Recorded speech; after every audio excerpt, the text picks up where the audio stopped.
things are happening in that house. For real. Things are happening in that mansion. Hey! Guys, last night was a lot. It was a lot. It wasn't your typical chaotic fighting altercation here and there. Nah.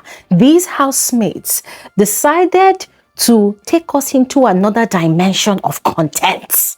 And this one is courtesy of first, Isabella and her Prince Charming. The same Prince Charming that I told her like a few seconds ago that, hey, there's only one girl I care about in this house, and that is Mide. And then 1 second later, just 1 second later, they were both locking lips, teeth, tongue, spit, grime, everything. They were kissing. And as I said kissing, took it a bit further.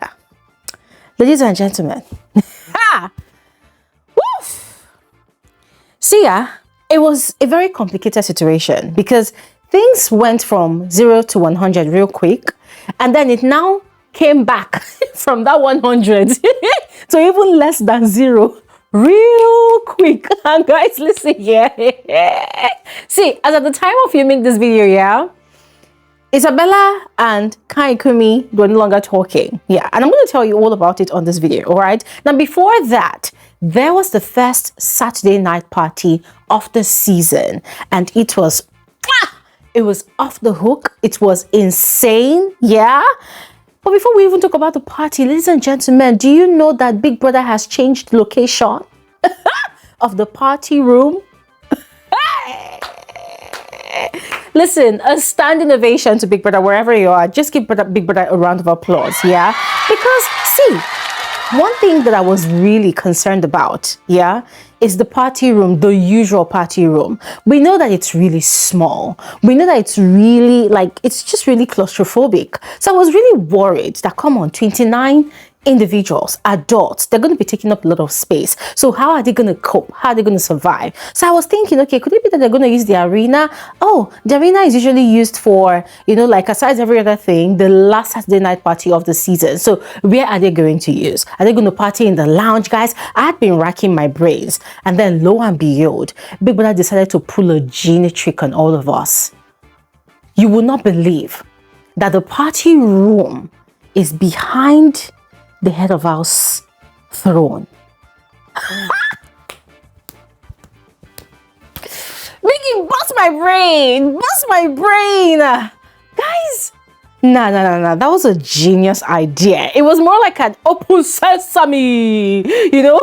Aladdin and the 40 Thieves, open sesame. That was how it was. Like the way it just opened and all the housemates went in, and we were looking at a brand new party hall. This one was beautiful. It was nice. It was wow. It had like a proper club vibe, proper club feel. And yes, it was a bit more spacious, but was kind of a bit tight and choked up, but way better than the other one. Yeah, and the housemates had a time. How did they put it? A time was had. Now, this one wasn't a time was had. A century was had. They had so much fun, ladies and gentlemen. They had so much fun. These housemates genuinely enjoyed themselves. And that is one thing I really love about them. Yeah, the fact that when it's time to party, they genuinely enjoy themselves. They're not partying because they're looking for the cameras or they're looking for, you know, cameras to capture them when they're making this kind of style or that one. Nah, they were genuinely having fun, enjoying themselves. The vibe was vibing. The atmosphere was rich with the sweat and joy, happiness of these individuals, and it was just so beautiful to watch. And massive accolades as well to the DJ of the night. The DJ came prepared. The DJ understood the assignment. All the popular tracks, songs, everything that's been reigning in Nigeria for the past 1 year, even old school ones that were, you know, very hot, the DJ brought it all back. And guys, it was worth it. It was beautiful. At some point, see, me, I just chilled like this. I was just vibing. You know, that means I was just vibing over here. It was just a good vibe. Overall, very amazing. But aside the party vibes and all of that, ladies and gentlemen, hey, things were happening in the party room, oh. Things were happening. Yeah, things were happening. Oh, by the ways, the housemates were looking delicious. They were looking amazing. Yeah, Big Brother did not give them any outfit, any branded outfit. So they were just told to wear whatever they wanted to wear, you know, just be themselves. And that was what they did. And oh my goodness, they were all looking, they were looking amazing. And then Day wore a wig. And I'm like, okay, hello. Like the transformation was really beautiful to see. Although I really love her on her short hair, yeah, but the wig on her also looked good, so she was looking really stunning. In fact, all the females, every single one of them, Thelma, they were all looking amazing. Now, whilst the party was going on, the first couple I noticed that were dancing away like they were on their honeymoon vacation was Otega and Ibifubara. Ladies and gentlemen, I was confused. I said, from where to where? How manage? How? And guys, I was really confused because I'd mentioned on one of my videos, even during our live conversation, that Otega and, what's her name now, Sabrina, are actually planning to start a ship. So how did Ibifubara come into the equation? Or is it a planned work? Because even after the party, they were still having like family meeting, like conversation, like Sabrina is upset with Otega. Ibifubara is still sitting down there and acting like nothing is going. I'm like, what's going on? Like, hey God, all these open marriages we have in Big Brother's house this season, it's just very fascinating to watch. Very fascinating. Now, before I even move on, see, they were grinding together all night, yeah? And then at some point, which was like later on, Otega moved on to Sabrina. And she was upset, you know, she was making a scene. Of course, we couldn't hear what they were saying, you know, but she was making a scene like, go away. So, and you know, Otega has pride. So he would dance with her for a bit, and if she was doing her usual shakara, the guy would just move away and go back to Ibifubara. And guys, Ibifubara was rocking Otega. And it was as if the guy's senses left that club at that point in time. You know, so those ones were having their own time. Another couple, Kai Kumi and Isabella. You see, guys, I don't know. It's like Isabella's body is like a magnet that keeps on drawing. That keeps on drawing, attracting Kai Kumi. Kai Kumi is always saying that, oh, the one girl he cares about in the house is Mide. But the guy does not want to leave Isabella alone. Isabella will say, leave me alone. The guy will say, no, he will not leave. So he was glued to her like this. Never for once did he go and dance with, what's her name now? Mide. Because Bright would dance with Mide sometimes and then he'll go away. If everybody was just dancing and just having fun. And they were really rocking and grinding. The same way they were rocking and grinding during the pool party, that was the same thing they were doing, and they were having so much fun. You know, everybody was dancing with everybody. Oh, by the way, massive accolades to Jason J as well. This guy was a social butterfly in that circle, dancing with everybody, females, males, was dancing with everybody. And see, in fact, they were really having a time. Now, aside that couple, who else? There was also Kola. Kola was in a mission, no? Sometimes the guy will go and dance with Day, and then you come back again, dance with Doris, and then you dance with other people, then you go and dance with Day again, and then you go back, dance with Doris, and then you go and dance with other people. And then at some point, I turned to look for Doris, and I saw that, she had a bodyguard guarding that thing that she has behind her back. I'm talking about Denari. Denari was literally behind Doris's bum, and it was as if, hey, I am the bouncer of the night. I am guarding and protecting this national assets. That was what the guy was doing. I am guarding this ass. This ass is a national monument that must be secured. Secure the perimeter. So the guy was literally behind her all through, and Doris too. Oh yeah, mukele. The guy should be dancing, and the guy is there guarding and protecting everything. It was so funny. Now, before I even forget, our married couple in the house, Victory and his wife, Gigi Jasmine. Did you see those people? They were fooling each other inside the party room, Okay, fine. Let's not forget that they said that it's Saturday that they were going to have a conversation about their relationship. Okay, fine. Before we judge them, let's first remember that they had said that they were taking a break till Saturday when they were going to have a proper conversation, and then Victory was going to properly now make up his mind on what he wanted. Ladies and gentlemen, what I saw in the party room, it seemed as though those people finally decided that, we're going to do for better, for worse. We are going to marry. In fact, this Sunday, Buka is going to be the officiating minister. Because the way Victory was literally marking his territory around Gigi Jasmine, who was looking ravishing, by the way. That lady looks soft. She looks sumptuous. She looks beautiful, delicious. She looks amazing. She was looking stunning, right? Victory was marking his territory around her, and it was so funny to see because the guy was standing on business. At some point, it seemed as though they stole a kiss. At the point where their lips was coming together like this, the cameras just quickly moved away, and see, I almost broke my TV. I said, see, if it is not Kayode that is on duty this season, if I catch that person that is handling the cameras, not really, because it seemed like they actually kissed. And then at some point, they disappeared. They went outside. I don't know where they went. I don't know what they went to do, but I just knew that they were missing in the club. And then later on, both of them, they came back together. I say, if people like be doing sneaky things, we shall find out, because there's nothing people can do that we will not sniff out. We shall find out. We shall find you. So all of those things are just happening in the party room, and for me, my eyes were especially on Kai Kumi and Isabella, because hey, I wanted to be the first person to see if anything would go down. And ladies and gentlemen, I wasn't wrong. My suspicions were not wrong at all. These two people, the kanji, the kanji that was worrying these two people, guys, there's no return.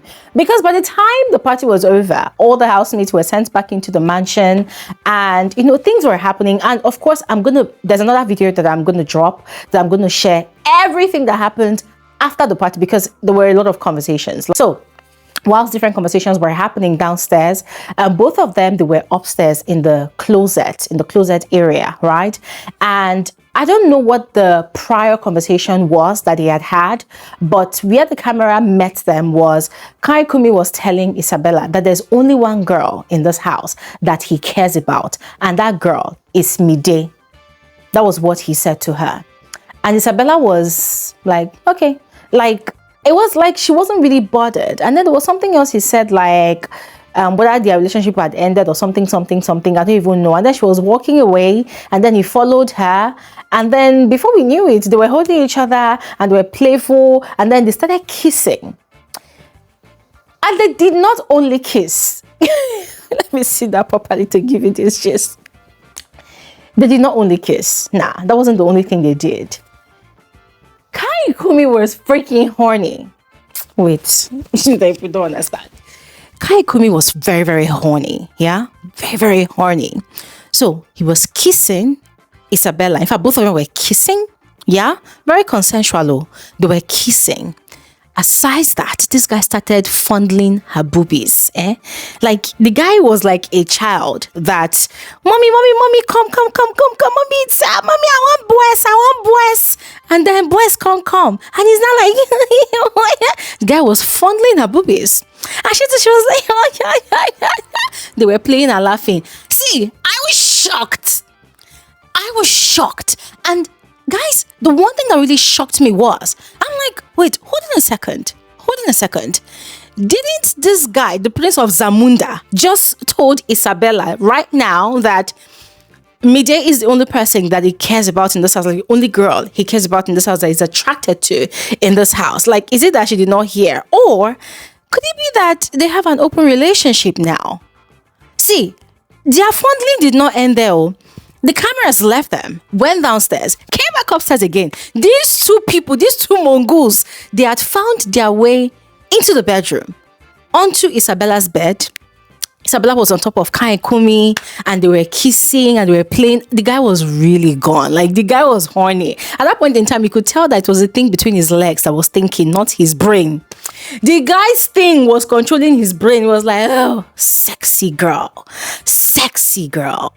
Say, G-Wagon, calm down, calm down. The guy was like squeezing her ass, and they were kissing, and this time around, ladies and gentlemen, was like he was sucking her boobies. Now, because of the outfit she wore to the party, she had used tapes to seal up her nipples, just like us ladies do, right? When you want to wear a revealing cloth. The guy was trying to use his teeth. I'm sorry I'm giving descriptions, but guys, it is very important detail, so listen attentively. The guy was using his teeth to try to remove the... He was looking for the nipple. The nipple, she was like, yeah, I used tape to cover it. I don't know whether he found the nipple, I don't know, but they were doing whatever. They were kissing. And then, see, God bless the cameraman, because the cameraman at least allowed us to feed our eyes for a bit. So, they were doing what they were doing, and then the cameras left them. I say, hi! A lot of people are going to be horny tonight after watching that scene, because that was really steamy. Extremely steamy, ladies and gentlemen. Very, very steamy. Now, that scene happened, yeah? And here I was thinking that, these people just might have a plan, though. So I'm not going to sleep tonight. Maybe, just maybe, they might want to fool around much later, because they were actually trying to play a game downstairs, right? And Kai Kumi had come downstairs. I saw him downstairs. So I'm like, people have finished the action so quick. Was it 2 seconds or 1 second? Or people didn't do anything at all? What's happening? So later on, okay, not long afterwards, I think like 10 minutes later, Kai Kumi had gone upstairs to go and meet Isabella. This time around, guys, guess what? Isabella was in bed though. She had worn pajamas. No, she actually tied a robe around herself. She was inside her bed. She was on her bed. She was laying on her bed. And she had a duvet over herself. And Kai Kumi was desperately asking her, what did I do? Why are you giving me attitude? What did I do? Talk to me now. Talk to me now. Isabella was just cold as ice. And she was telling the guy, I want to sleep. She will cover herself duvet, he remove it. She will cover, he remove. She will, like about 4 times. The guy was frustrated. At that point in time, see, let's call a spade a spade. You could tell that it was not Kai Kumi that was talking. It is that thing between his legs that is saying, Daddy, mommy is about to close shop. Oh, tell her to open the gate. Oh, we are not going to sleep well tonight. Oh, do you want us to have blue blood? Tell her to not be angry.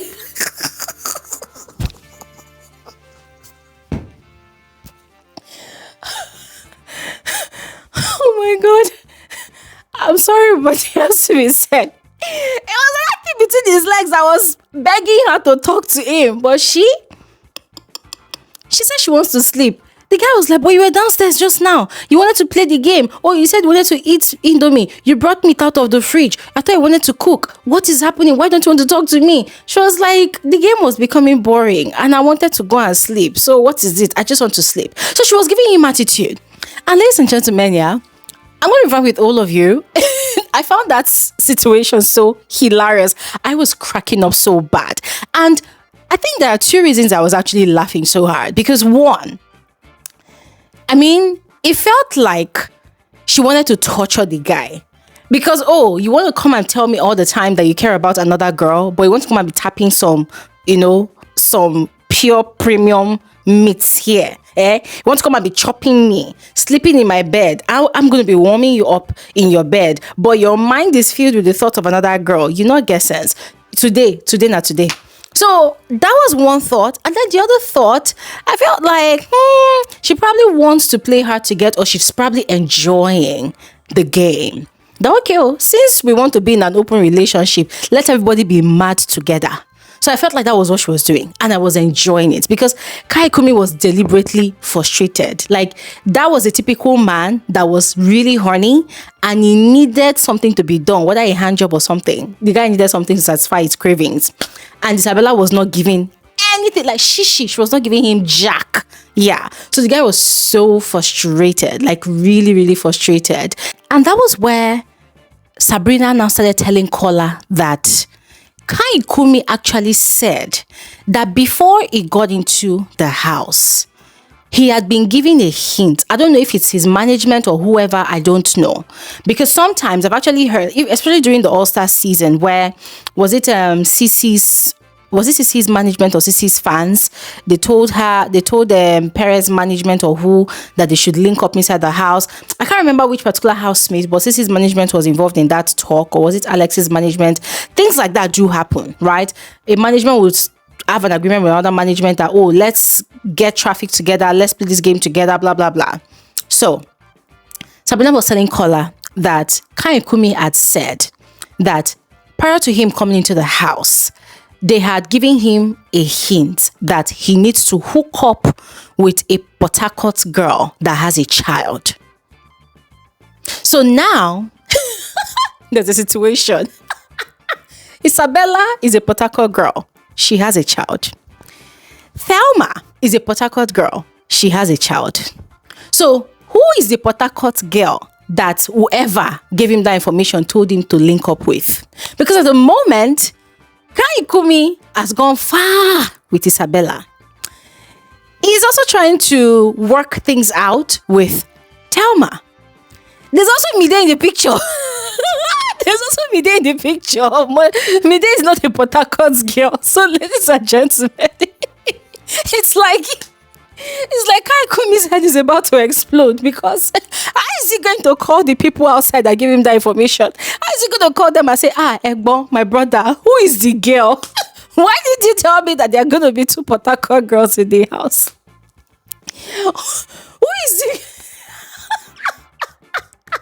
is the girl? So now it's like Kai Kumi is now left to figure it out, like play around with these girls and find out which particular one and what reason they told him to chase after this Port Harcourt girl with a child.